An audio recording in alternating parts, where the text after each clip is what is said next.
Everyone, मैं काज़ makeover से आरती गुप्ता। तो ये मेरी ब्यूटीफुल सी ब्राइड थी और इनका मैंने हेयर स्टाइल किया था। आज जो मेरा वीडियो है वो हेयर स्टाइल पे, आई मीन इनके ब्राइडल बन पे है। तो आप ब्राइडल बन कैसे बना सकते हैं, कैसे स्टाइलिंग कर सकते हैं, तो चलिए ये वीडियो बिल्कुल आपके लिए। तो सबसे पहले मैंने हेयर प्रिपरेशन कर लिया था। हेयर प्रिपरेशन में मैंने क्या किया था, तो सबसे पहले ईयर टू ईयर क्रिम्पिंग कर लिया था और पीछे पोनी बना के डोनट लगा के सेट कर दिया था। आगे मैंने क्या किया, बैक कोमिंग किया, क्योंकि इनके जो बाल थे वो थोड़े पतले थे, तो बाउंस देने के लिए मैं यहाँ पे बैक कोमिंग कर रही थी। हालांकि मैंने इधर इनके बालों में क्रिम्पिंग कर रखी थी, लेकिन फिर भी बाल क्या होते हैं, थोड़े अच्छे दिखे, थिक दिखे, इस वजह से मैंने बैक कोमिंग किया था। बैक कोमिंग भी ज़रूरी होती है आजकल हेयर स्टाइल में, नहीं तो बाउंस नहीं आता बालों में। फिर मुझे बाद में याद आया, अरे मैंने तो इनके माथा पट्टी, आई मीन टीका लगाया ही नहीं था। फिर यहाँ पे मैंने माथा पट्टी लिया, क्योंकि माथा पट्टी टीका लगता है, माथा पट्टी लगती है, उसके बाद ही तुम फ्रंट कुछ कर सकते हो।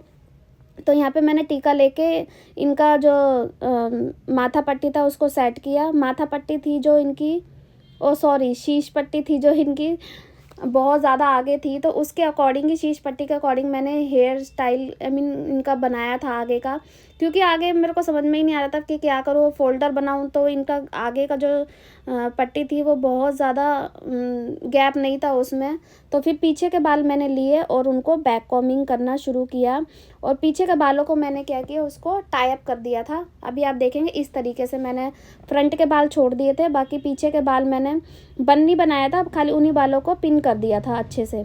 पिन अप करके बाकी के जो पीछे बाल थे वो जूड़े पे अच्छे से, आई मीन रोल करके लपेट ही दिए थे, क्योंकि मुझे पूरा जो बन था वो फ्लावर से कवर करना था, क्योंकि ब्राइडल बन है, फ्लावर से कवर होता ही है। तो फ्लावर से कवर होता ही है, इस वजह से मैंने उसको ऐसे ही लपेट दिया था पिन की सहायता से। फिर मैंने यहाँ बॉब पिन से, फिर मैंने यहाँ पे शीश पट्टी इनका पिन अप किया साइड से, दोनों तरफ से, ईयर टू ईयर।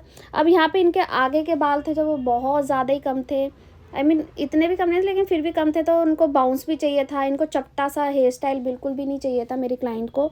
तो मैंने क्या किया, थोड़ा थोड़ा बैक कॉमिंग किया।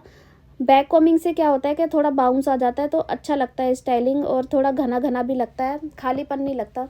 फिर यहाँ पे मैंने थोड़े थोड़े बाल लेकर फोल्डर बनाया यहाँ पे, क्योंकि शीश पट्टी है, इसमें कोई आप ज़्यादा कुछ कर नहीं सकते, इसमें कोई स्टाइलिंग ज़्यादातर या तो फोल्डर बना दो या फ्रेंच कर दो, या आप प्लेन ही ले लो। दो तीन तरीके के स्टाइलिंग ही कर सकते हो आप इस तरीके के हेयर स्टाइल में, या आप प्रॉपर बालों को पीछे लेके पिन अप कर दो, इस तरीके से भी आप ये शीश पट्टी लगा सकते हैं।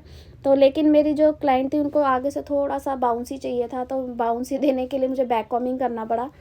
बैक कॉमिंग करके यानी कि मेरा प्रिपरेशन हो चुका था। फिर यहाँ पे मैंने रोज़ पेटल्स लगाए।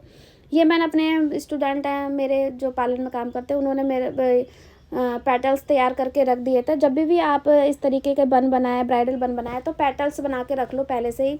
गुलाब की पत्तियाँ लो, इनविजिबल पिन लेके और उसमें पिन कर दो अच्छे से। फिर मैंने साइड में इनके गजरा भी लगाया था, और जाली से, नेट की एक जाली आती है, उस नेट से मैंने कवर कर दिया था। इनके कलीरे थे, उससे जाली से क्या होता है कि ना पेटल्स गिरते नहीं हैं, और एज इट इज़ स्टे रहते हैं, और दिखते भी हैं, बहुत अच्छे लगते हैं। तो ये मेरी ब्राइडल थी, आपको कैसी लगी कमेंट करके ज़रूर बताइएगा। इनका मेकअप का ट्यूटोरियल भी मैं लेकर आऊँगी, अभी कुछ टाइम आपको वेट करना पड़ेगा। तो शायद मैं कल तो नहीं, कल मेरी ब्राइडल है, परसों मैं अपलोड कर दूँगी। तो ओके, बाय बाय। आपको कैसा